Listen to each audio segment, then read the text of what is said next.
with depression, you have to make sure you don't pray depressing prayers. God, just help me to endure. Grandmother was depressed. Mother was depressed. The dog is depressed. I guess I'll always be depressed. Break out of that box. Freedom begins when you start praying bold prayers. Father, thank you that this depression is not permanent. It is not how my story ends. May have been in this family line a long time, but this is a new day. Lord, I want to thank you that generational curses are being broken and generational blessings are beginning. When you ask boldly, in faith, declaring God's greatness, that's when he'll bless you indeed. He'll make things happen that you could never make happen. Could it be that you're not seeing God's greatness because you're only praying weak prayers? You're only asking for the ordinary, the normal. God is moved by our faith.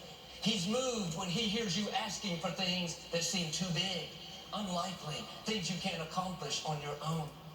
I know a lady, for over 10 years, her son was as off course as can be. He was on drugs, and he had stolen her credit cards and ran up all kinds of debt. He was constantly in and out of jail, causing her heartache and pain. Most people would have prayed, God, just get him out of jail. Just keep him off of drugs. And that's fine, but that's a normal prayer. This lady dared to pray a bold prayer. She said, God, I'm asking that you not only get his life straightened out, but use my son. Let him impact others. Let him become a great leader. All the circumstances said it would never happen. There was no sign of anything improving. But one Sunday morning, while he was in jail, the inmates had the television on, and they were watching our program. He came in, never planned to watch, but he heard me talking about how God has a purpose for your life, and that no matter how many mistakes you've made, that doesn't have to keep you from your destiny. When he heard that, something came alive on the inside. Strongholds were broken in his mind. 2 weeks later, he showed up at a service at Lakewood. At the end, he stood up and gave his life to Christ.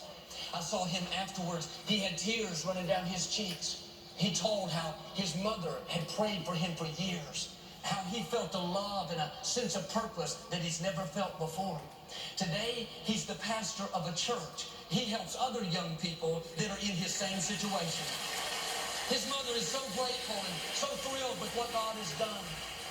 But I wonder where this young man would be if his mother had only prayed weak prayers. Just help him get by, God. Help him to not be harmed. Maybe he wouldn't be free. Maybe he wouldn't be making such a difference. What am I saying? Pray bold prayers over your children.